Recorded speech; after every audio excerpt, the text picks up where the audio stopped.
Hello and welcome to the Rioho Wellness Podcast. This is Margit Jefferson and I am here with Andrei Gospodarczyk, the founder of Rioho. The vision behind Rioho Wellness is to create a tipping point in wellness worldwide, and this podcast will contribute towards that. In each episode, we explore different health issues that present as case studies in Andrei's practice.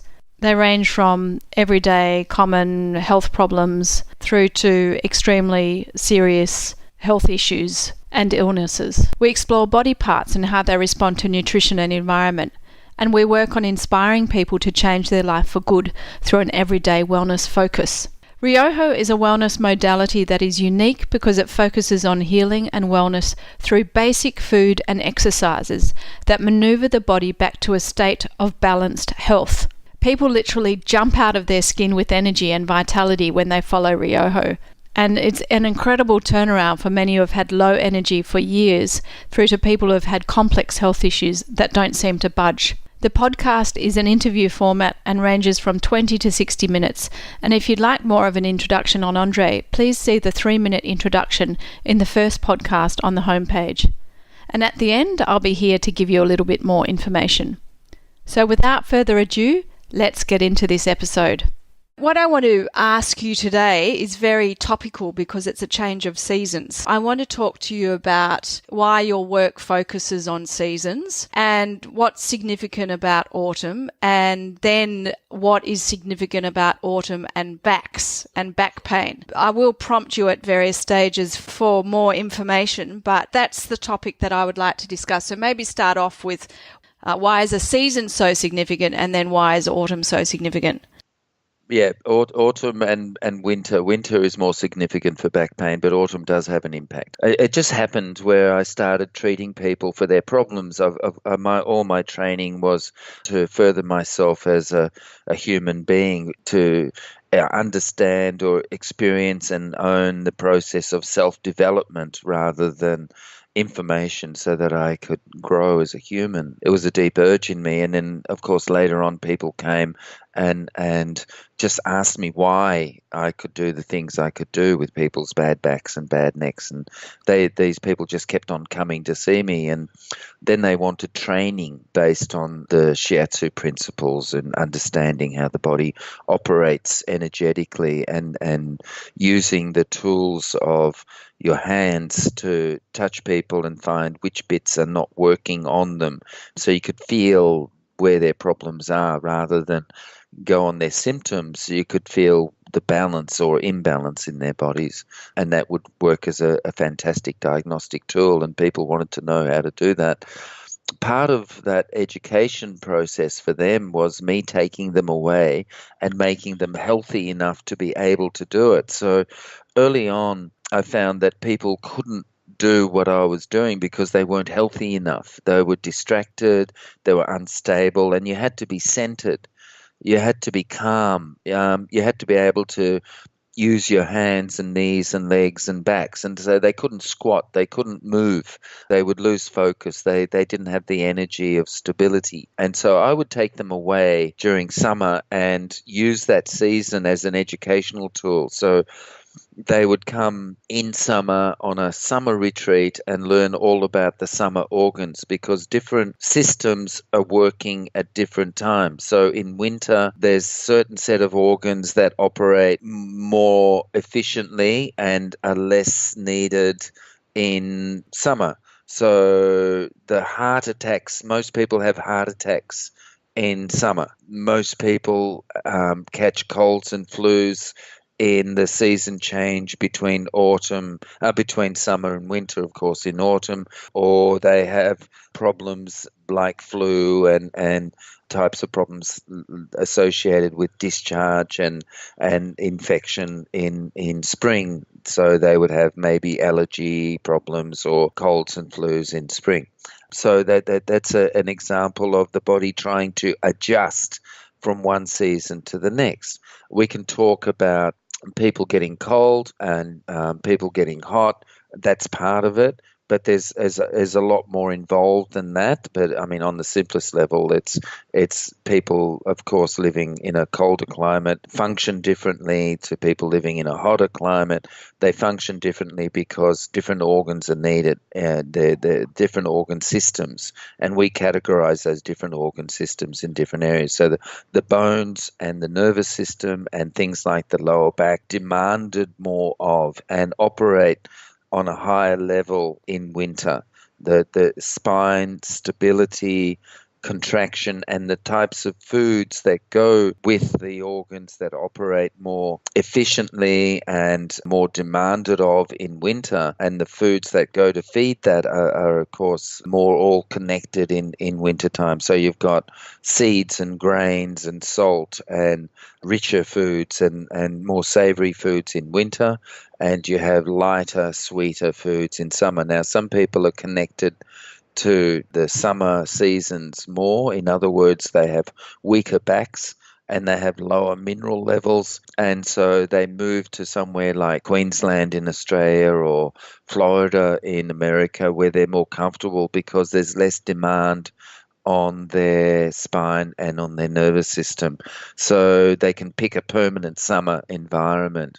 And that's common for older people with weaker bones. So if you then narrow it down and say, okay, in autumn, what are the specifics that you are trying to achieve? So from an organ perspective, I know that you've spoken before, there's a season where it's all about expansiveness and it's about the heart and being lighter, and then there's another time where you really focus on the lungs, and there's another time where you really focus on the digestive and the intestines.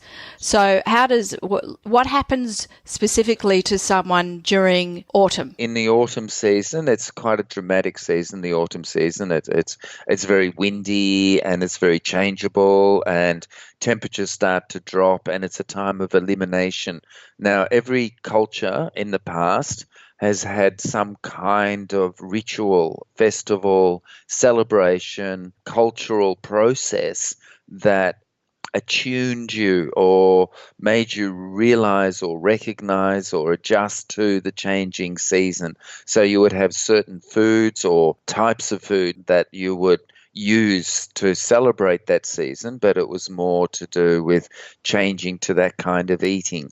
Now, in autumn, it's all to do with the elimination organs, because there's an abundance of food in summer. There's a lot of processing that you do in summer in terms of gathering foods up.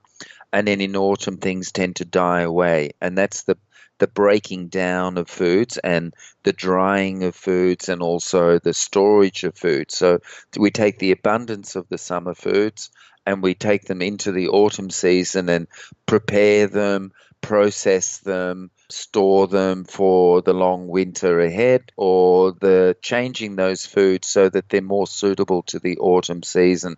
So we're gathering the seeds, which are more in abundance in autumn, where we're taking the vegetables that we've got and drying them out using salt, or hanging them in the shed like my grandmother did, plaiting the onions, hanging the corn that grows in late summer, and storing the seeds for maybe the next season. It's a lot of hard work. It's a lot of gathering. It's a peak period of physical activity, which then also translates to using your lungs a lot, using your bowels a lot, and getting rid of the abundance that you have in summer. The toxic levels of acids in your body you're getting rid of by moving a lot, going into the forest in a more animal state that your body is, and gathering up maybe the abundance of animal that is in the environment after the breeding season in spring, summer, the young animals that can't cut it, that aren't environmentally capable of survival,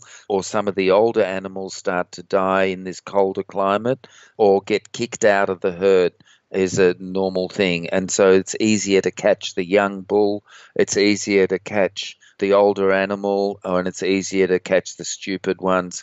And you cut up the meat, dry it, store it for winter, which becomes a wonderful condiment in very cold climates. Autumn time is the lungs and large intestine, which in traditional medicine are seen as a pair, and they're both to do with absorbing minerals, which is in abundance in autumn, which is all of the seeds and mineral-rich foods, because the leaves dry out, the vegetables dry out, and the large intestine function is all about absorbing minerals, and the lungs is all about using minerals to neutralize acids.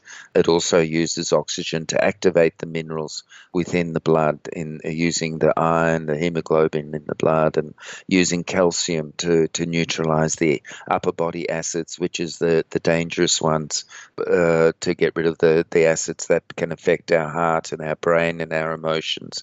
So yeah, that's the mineral rich environment of autumn relates to lungs and large intestine, and there's an abundance of those sort of foods available in autumn. The traditional way of dealing with it is to just go along with what's available in the environment, which is all natural, but the civilized way is going through festivals and rituals and processes that have always been there in the past as a natural next step. So fruit is not as abundant. Mineral-rich foods are abundant, and you just adjust your lifestyle according to the seasonal need. So I really understand that line of thinking that you've just talked about in reflecting the seasons. But I have a question in my mind where hunkering or bunkering down for winter. So if you look at nature and you look at animals, they are eating as much as they can because there's scarcity around winter, and unless they have the ability to store, they need to build up their reserves. Whereas and that's both a volume and a nutrient thing. Whereas what I'm hearing from you is that, yes, you need to take on minerals, but you're also eliminating and you're getting rid of the excesses from summer. So how can you explain that a little bit further between storing up for winter but also eliminating?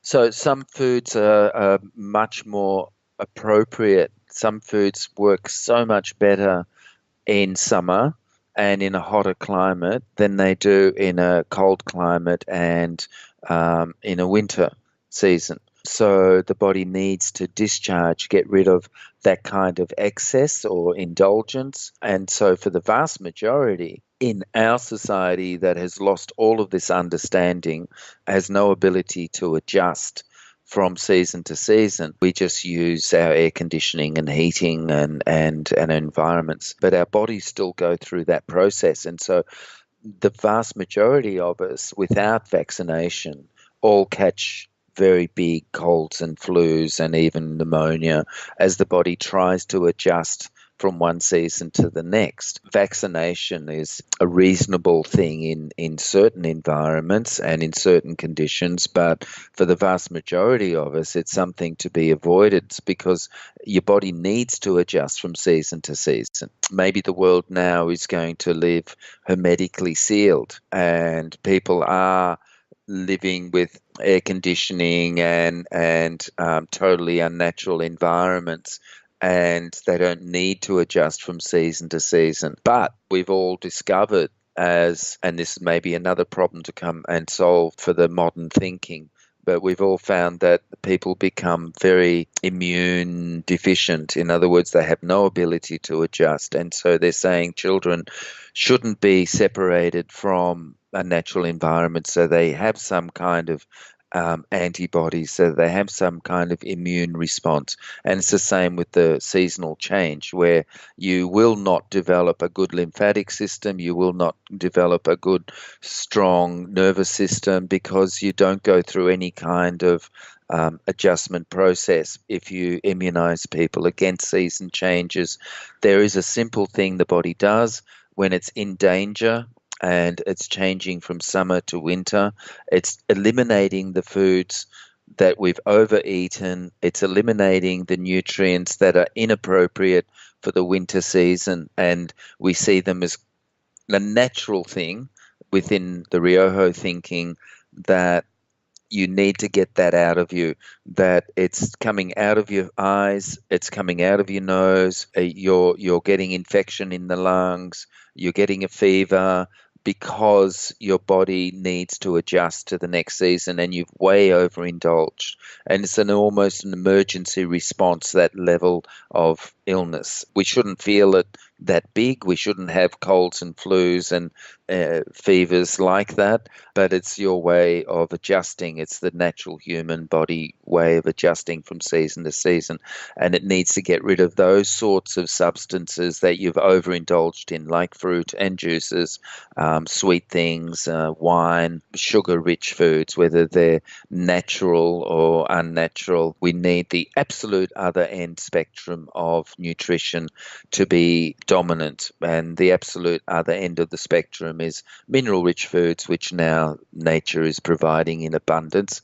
It's not providing fruits and fat foods like swollen foods, rich foods that are very fleshy. It's now providing seeds and dried foods. That's really profound. That really made a lot of sense when you look around, or when I look around in the community and see people who often get colds or sickness around the turn of the season, and there's always a lot of chat.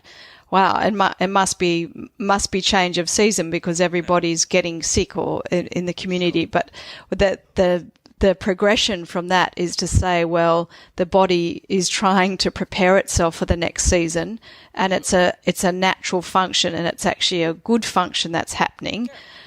And then on the other hand, a person who is well and is looking after their body and is understanding of the foods that they need to eat season to season are less likely to get so sick in the intervening periods. Is that what you're saying? Absolutely. I'm saying that we need to know that the body doesn't make mistakes, that nature is very simple, and that none of it is bad luck. We just need to understand how the body operates, what its needs are, treat it like a good parent treats a child. Your body, of course, just has impulses and urges. It's designed to function normally and sensibly within an environment. But we need to be good parents and say, well, you can't overeat these sorts of foods because the body has certain natural instincts to overeat and indulge itself. It has a tendency towards entropy and heaviness. And as a good parent, you want to educate your body and keep it processed and happy and alive, and processed meaning keep it working at optimum levels, and understand what a cold or a flu is the point I'm trying to make. So the point I'm trying to make is that we need to know what colds and flus really are, and that they're not just bad luck, and it's not something to be avoided, but at the same time be gotten rid of by not doing the thing in the first place that created it. And if it does come along, to know how to deal with it and eliminate the foods that are nurturing it and understand what's creating it. Of course, the people are very weak, some of us are very old, some of us are fragile and young, and we adapt to those circumstances. In Russia, in China, in Japan, there's a very deep understanding of pneumonia and chronic flu symptoms. So there's been documentaries made about this, where there's a school in Russia, for example, where if you have a chronic flu condition, where you have a chronic pneumonia condition or asthma or lung problem, they understand how autumn works, they understand how cold works, they understand how the body works based on old traditions, but maybe with new science. They will take all the children into a special school, put them in shorts only, they're naked in the upper body and the legs and barefoot, and they will walk them through the snow every day in this special school in the cold climate to a cold swimming pool full of ice, rub them and scrub them with the icy water, and knowing that the runny nose that they've got and the sneezing and the coughing will be drawn out even more, and it'll be neutralized even faster, not by putting the person into bed and keeping them warm, but by using the cold to draw it out and neutralize it even faster. So if you've got a runny nose, it's stuff coming out of you. If you've got a cold and you're sneezing, it's obviously stuff trying to get out of you. You're blowing it out of your nose. When you sneeze, you're literally spitting stuff out of your head, out of your lungs, and out of your body. You're obviously trying to get rid of something if you look at it dispassionately from the outside as an act. High temperature is literally burning stuff off. And so traditional cultures understand that putting someone through cold climate that way will burn that off. In other words, will not only promote the elimination to get the person back to natural health and get rid of their chronic lung condition and their chronic pneumonia. There's a fine balance. You don't want to kill the person, but you do want to promote their health and help the body get rid of the stuff on a deeper level than letting it come back every year. Yeah, I think that I absolutely love that concept, that and that philosophy of treating your body as a child. I think that's absolutely brilliant, because it enables a separation of the mind from the body to say, well, hang on, this is a human experience, and how would we deal with it, and to deal with it dispassionately. Sure, that's purely Andrei Gospodarczyk philosophy. You won't find that anywhere else. It's modern philosophy based on my understanding of how people are now, I've integrated a whole lot of different ideas to allow people to be able to see themselves in a way that they can work with themselves, and it works. It works really, really well. It's good. Yeah, I love that. And I also recall you telling a story, and I can't remember whether it was you or someone in your family who was quite ill with croup, or I don't think it was pneumonia during as a child, and that I don't know whether it was your mother, but the mother took the child down to the swimming pool in the middle of winter, and that was Lisa. Yeah, she had horrendous lung problem, really, really bad. She almost died so many times from different forms of pneumonia. Her mother heard about all this stuff and saw the documentary on the Russians, and literally every morning, 6 a.m., sardine sandwiches, Vegemite sandwiches, and to the swimming pool, to the point where she ended up swimming with Forbes Carlyle, as you know, probably heard of, and to an Olympic level with Lisa Forrest and Shane Gould and all the rest of it. But she hated coming second because she couldn't be bothered making that extra little effort, and it was horrible. But that's how much swimming, cold water and stuff she did in the mornings, which actually fixed her, and she never had those problems again. It's amazing. And if I know in Scandinavian countries and probably other European countries, babies are often left outside, wrapped up in their prams, to have their afternoon sleep, and they do this, providing it's not sleeting. They do this year round, and it's always an incredible sight to see rows of prams with babies in cold air, because here in Australia, where the climate's so warm, most parents wouldn't dream of doing that if their child is sick. So it's a completely different philosophy, but it is very well worthwhile remembering that even through adulthood, when our body is eliminating something, then we need to encourage that elimination, which is what you're saying, isn't it? Absolutely. I mean, when people come to me with chronic colds and flus, I'll say, go for a jog. It's just, and they can't believe it, and they've had it for weeks or months, some of these people, and chronic allergies is exactly the same thing. Even though they're suffering terribly for many years with terrible allergic conditions, whether it's to cats or whether it's to pollen, a seasonal change, it's just an excess within them. And while you're suffering with it, if you just burn it out by moving in the right way, you can't just use the information I'm presenting haphazardly and in the dark. You actually have to know how the body works. So you can't be drinking fruit juice, for example, and doing an elimination process while you're trying to go through the autumn season change. Maybe rheumatoid arthritis as a reaction, because people have seasonal reactions to things like rheumatoid arthritis, or they complain about their knee in certain weather. And it's the same sort of process, where there's an excess of that particular type of thing. Autumn, of course, is one particular season, and it's a one particular type of adjustment we need to focus on, and we can learn them season by season, and you need to know how the body operates. Some people wake up sick in the mornings and they're fine all day. Some people have a persistent cough all day long and they're fine at night. Some people have all night and they're fine during the day. Some people's backs only hurt in winter, or they only hurt at certain times, and suddenly because of the lifestyle changes where they, for example, relax or go on holiday and then they get sick and then their back hurts, or they hate going to work and their work is a demanding situation where they get sick or their back hurts only when they go to work. And we can understand that the body needs certain things in different circumstances. You can't generalize. In other words, I'm saying don't just go jump in the ice water to solve all problems. Yeah, that's a very good point.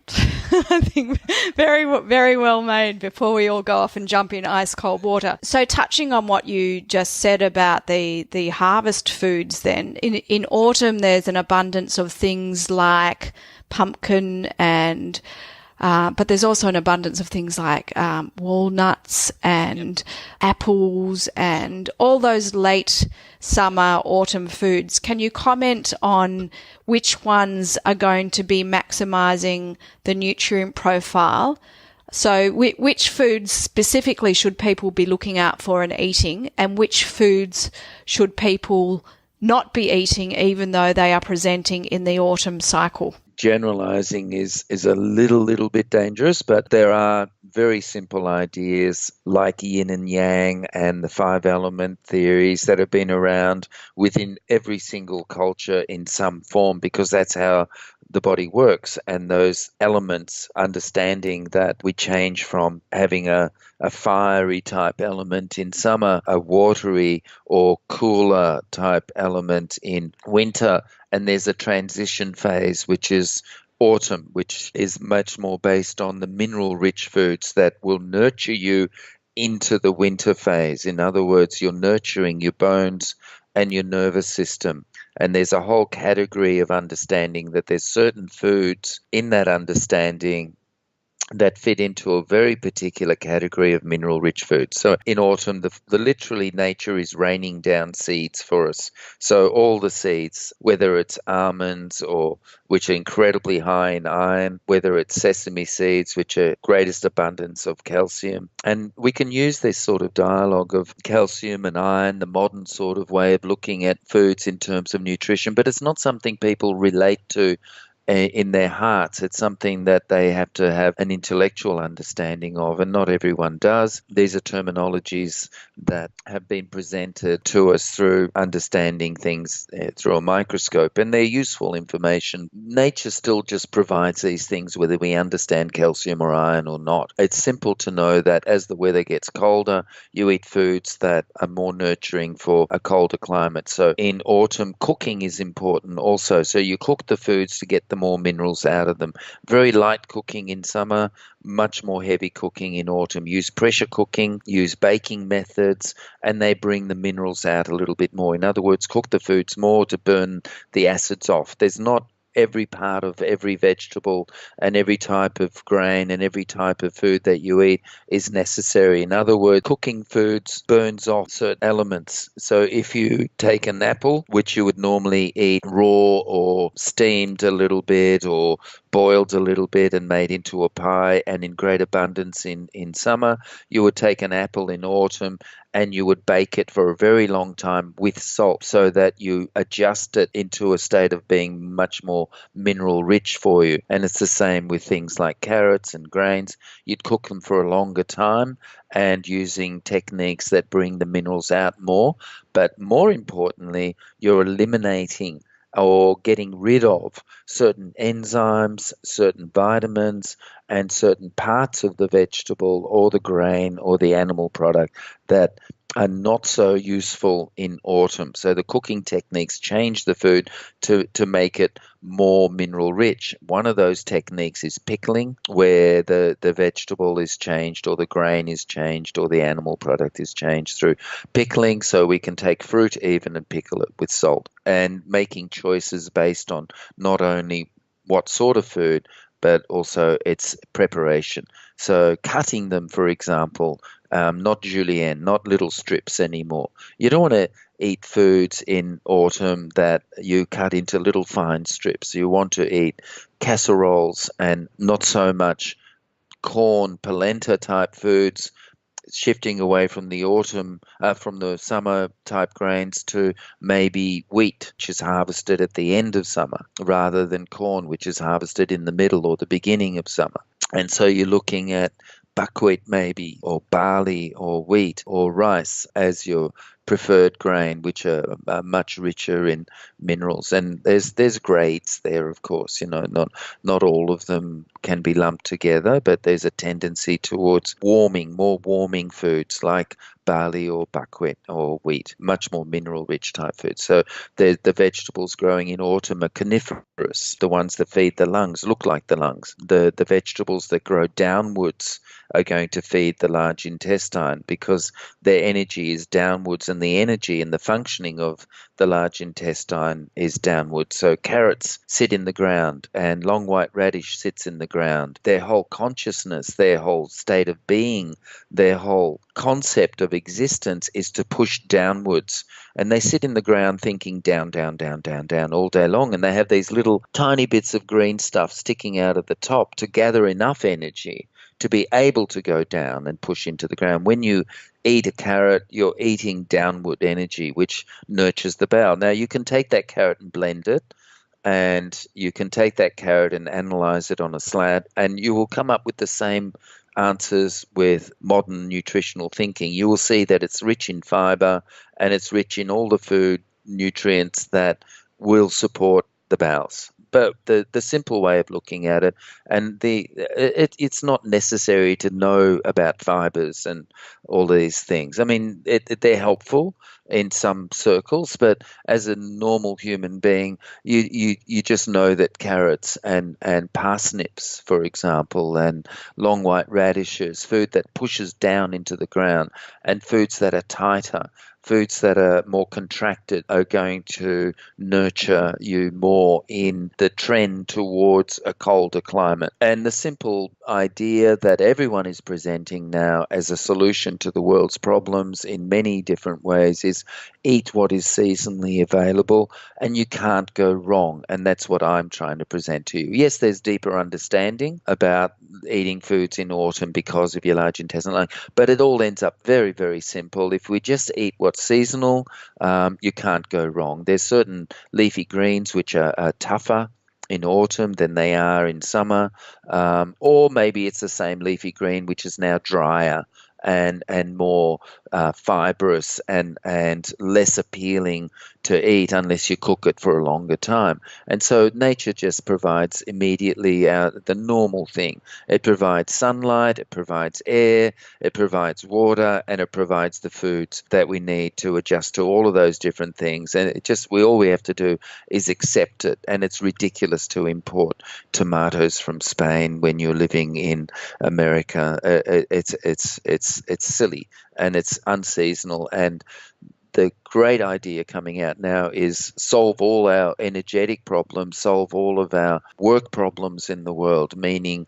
people get jobs and we have a healthier community economically, socially, and of course physically. If you just eat locally, then it solves all of those problems, and nature will tell you what is the most available and sensible food. Get away from hydroponics, get away from artificial environments for your food. People might say, oh, but we can't feed everyone. But you can. When you eat healthier, you need a lot less food, far less food. More importantly, though, you'll find that more people are growing food. And so people in Cuba, for example, had to go through this, where they're growing food on rooftops and in the streets. There's shops in Cuba where you go and get seeds, and everyone is encouraged to grow their own food. It's a very different thing eating a carrot that you've grown yourself. I mean, that's the way my grandmother presented all her food. 90% of what we ate was just from her little suburban backyard. I'm not saying that everyone should grow their own food. I'm saying that we should eat what's environmentally suitable for us within that environment.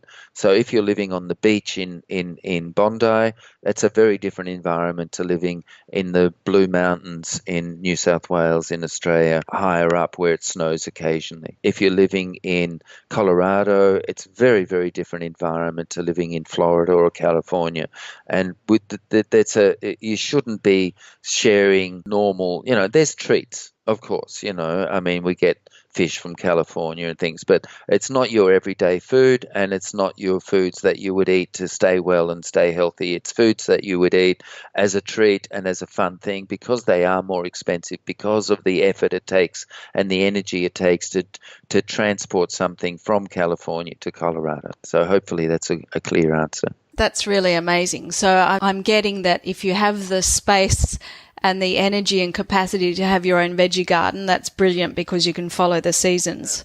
But if not, having a look at what's available in organic shops and taking your cue from that, even if you can't afford organic, then at least go in and have a look and see what foods are available and follow that as a guideline for what should be on your table or in your cooking. Everyone can afford organic if it's the only thing available. It's only expensive because it's an exception. It's not the norm. And organic, of course, is cheaper to make. It grows by itself. It's a lot less effort. It's a lot less chemicals. It's a lot less energy put into growing them, and they might not be as big, and they're gnarly, and they're shorter carrots, and they're twisted carrots, and they're more fibrous in autumn, and they're not perfect shape because they haven't been nurtured into an abnormal state.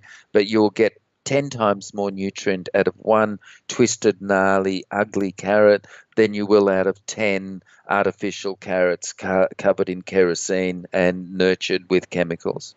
Yes, isn't that the irony of it? That there is a perception that organic is very expensive, and it has been expensive, and that's why people don't eat it, not because of any other reason. Amazing. It's something that I shouldn't get you started on, right? The world needs to adapt and to change, and we need to understand how our bodies work. We don't need to go back and be primitive unless you're in a particular physical shape and a particular illness that you need to live primitive and, hunt and gather your food. Maybe that's an answer to your cancer. Maybe that's an answer to your Alzheimer's. Maybe that's an answer to your bad back. Who knows? In generally speaking, we don't need to go back to very rough, difficult lifestyle. What we need to do is understand how the body works, know that certain foods and lifestyles are very inappropriate for us and causing lots of problems, and that there's a certain amount of indulgence and comfort that does suit us. I mean, sometimes it's nice to have a warm environment and air conditioning and lots of lights on in the house and have a party and be comfortable. And other times it's nice to understand that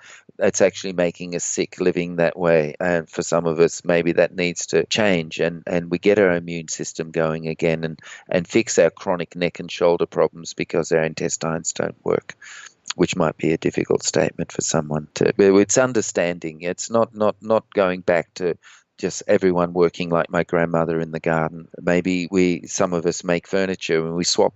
So my grandmother used to take the abundance of onions and strawberries, and take them down the road to the person who had homemade yogurt and swap. It's a wonderful thing. If there's concepts that people start to think about, like the philosophy of how they treat their body, what is the true purpose of autumn, preparation that we do for winter, how we have illness as a way of eliminating. We've gone too far with our society and our, where I say things like there were festivals that everyone went through, and then they got changed to saints' days. They got hijacked by the Catholics big time. Christmas, was a thing where you sat down with all your friends as a normal ritual in the deep, dark cold of the middle of winter in Germany or in England, or even in countries like, Argentina. There's still that time of less abundance in the middle of winter where everyone would get together, and in their need, you would take someone in who had less than you, and you would give them a little bit of food. So stop them dying. That's what the Christmas celebration was about. And you would give each other a little bit of carved wood that you'd made, or a baked apple as a present, because everyone is down in the middle of winter. It's a down time where you're quiet in solitude. Even in a warm environment like Sydney or Queensland, winter is still a down time compared to the gregarious, skipping hand-in-hand time of summer. There's still a winter phase. And so that Christmas ritual in the middle of winter was about cheering everyone up too, knowing that the heart needs a little bit of comforting because it's a downtime for the heart, and it's an uptime for solitude. It's an uptime for being still and quiet and letting your bones heal, which is what winter is all about, being still and letting the bones heal and sleeping more. So traditional Chinese medicine says wintertime, you walk around as if you've got a secret that you're not going to tell anyone. And in summer, you walk around spreading joy and light and getting up earlier and going to bed later. And they're the right mind states to maintain your health, in fact. So, I mean, we need to have these understandings. Maybe we've gone too far, Margit. Maybe we've lost the capacity to recreate those things in that way, where we have festivals based on things like Christmas, where we had the understanding that then eventually evolved naturally.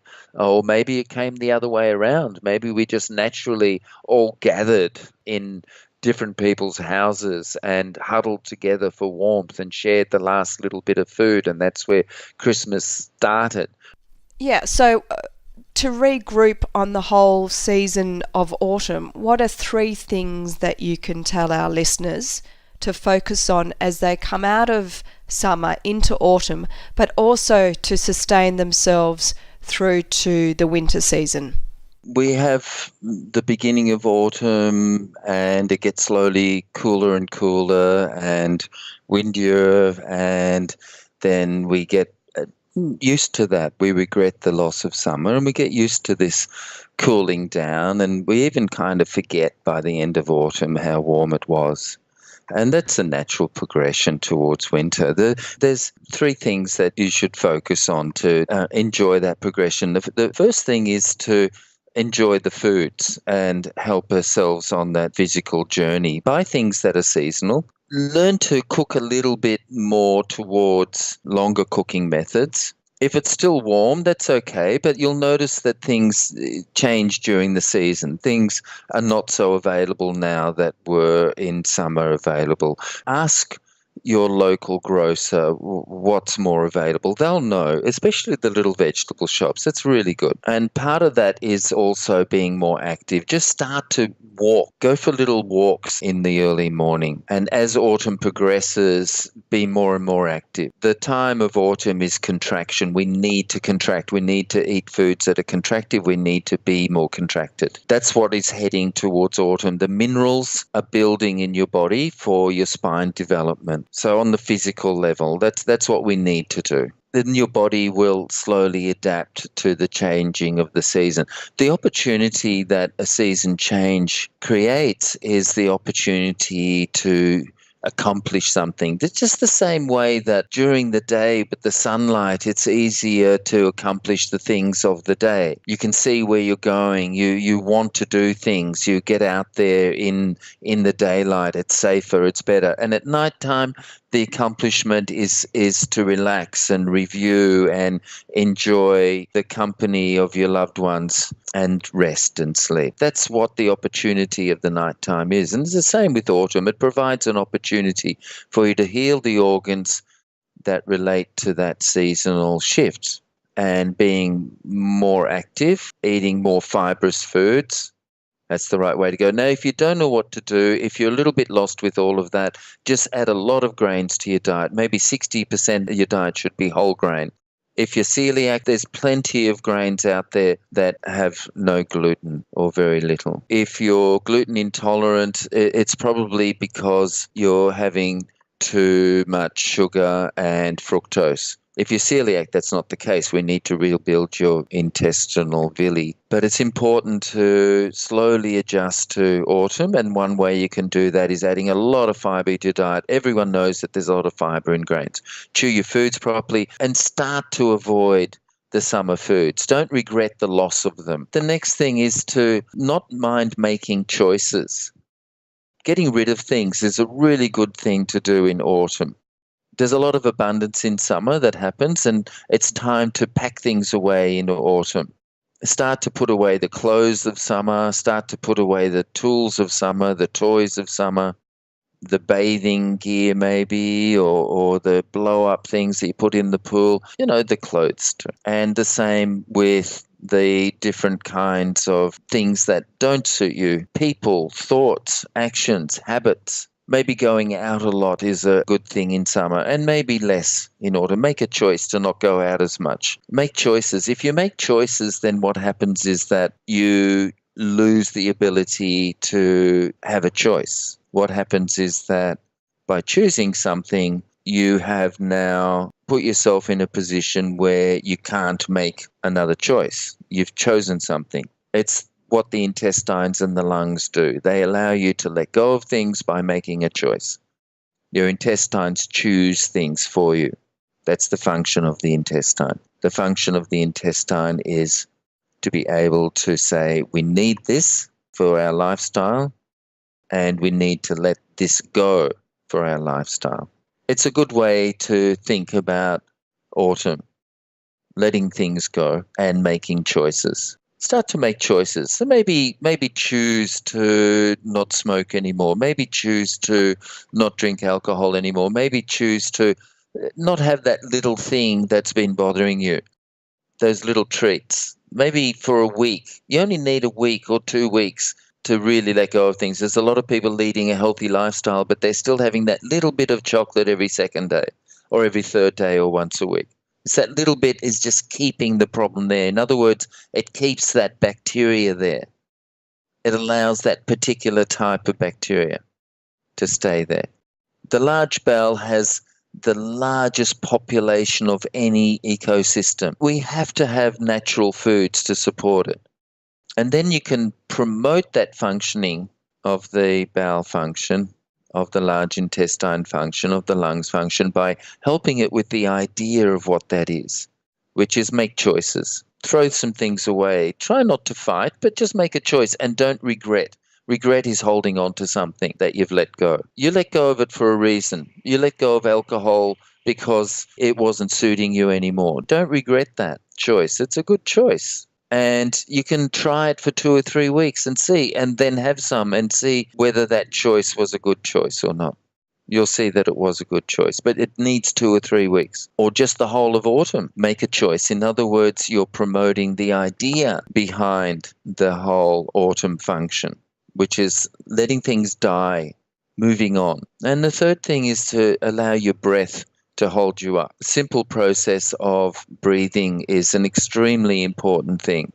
It's what gives us life, that constant renewal of energy, that constant gift of energy into the body from every breath in. It activates all of us. Allow yourself to walk with mindfulness. The breath activates different parts of your body, and it's a choice. We can choose to be angry, we can choose to be scared, and we can choose to be mindful. At the beginning of autumn, we can just choose a little bit of mindful practice. Maybe you walk to the bus every day. Maybe you sit on a train. Maybe you drive to work. Just be mindful of the driving, of the sitting, of the walking for that 2 minutes, for that 5 minutes. And as autumn progresses, you'll become more mindful. It's all to do with the breath. Breathe out, relax your body, feel it contract a little bit, pull your belly in, and then when you breathe in, feel your body lighten up and be aware of the breath. In meditation, breath is used as a guiding principle. Breath is a choice. By choosing to breathe into different parts of our body, we activate different parts of it. By being mindful with the breath, we can start to get in touch with that process of choosing. Exercise your freedom, exercise your free will by getting control of your breath. If you find someone has thrown something at you and you turn around and that person is very small and weak, you might get angry. You choose to breathe into that part of your body that creates anger, and the rage in you swells as you breathe into it more. Or you might turn around and see 3 very large people all running at you and very violent, and we choose to breathe into another part of our body that creates fear, that creates panic, and allows us the energy to run away. We can choose how we react. You can choose not to let emotions overwhelm you. The first step of that is to make that breath mindful. Pick a little time during the day where you can sit and breathe. You might even have time at the end of the day to do 5 or 10 minutes of just breathing into your body and feeling the breath go in and expand you and the breath go out and contract you. all over. All of these things will work together beautifully for you. One might be a little bit more difficult than the other because that's where your issues lie. That's okay. Don't mind that. It's a gift to know where your difficulties are. It's exciting to know that that's where your problem is. Don't avoid that. It's great. And these simple tools will help you enormously. So the first one is, of course, following what nature is providing us to adapt us to the season, which is the cold weather and the foods that go with that. Eat what's in season, add a lot more grains. The other is to be more active and make choices. Throw things away that aren't suitable. And with the simple act of throwing things away, you are also maybe throwing bad habits away and attachments. People with large intestine and lung problems still have bus tickets from when they were 8 years old. Very attached to things that really, And the third thing is get in touch with your breath, which allows you to make choices on a very powerful level. It's very hard to change your mind, but working on yourself, on your body, and the manifestation of your mind through your body, then your mind can change. So there's 3 very good things you can try and do this autumn. Maybe next autumn you can try even harder and make a bigger go of it. But you'll see winter becomes a wonderful thing if you can get your body to absorb the minerals and consolidate everything into one place. And it allows you to become more yourself. It's a great thing. Enjoy the autumn. It's a lovely time. That was good. I think that was very good. We hope you enjoyed this first episode on seasons with a focus on autumn and a touch on winter. And we will be doing other episodes on the other seasons of the year, and we'll let you know as soon as they are ready. Any listeners who would like to learn more about Andre's work or Ryoho can connect and follow on Instagram and LinkedIn using the address of Ryoho Wellness. We spell Ryoho Ryoho and then add wellness on the end, obviously. Episode notes will be loaded up and available at ryohowellness.com, which is the master website. And just a few more things before you take off. Number 1, do you have a health issue or question you would like explored in one of our podcasts? Please submit it to us at the website where there is a contact page, ryohowellness.com website. Number 2, would you enjoy being notified by very short email every time we do something on Ryoho Wellness? This includes notification of our up-and-coming wellness podcasts and other things towards our tipping point. If you want to receive that, go to ryohowellness.com and drop in your email address and you'll get the very next one. And we hope you really enjoy it. Thanks everyone for listening, and thank you, Andre, for another fantastic episode. See you next time.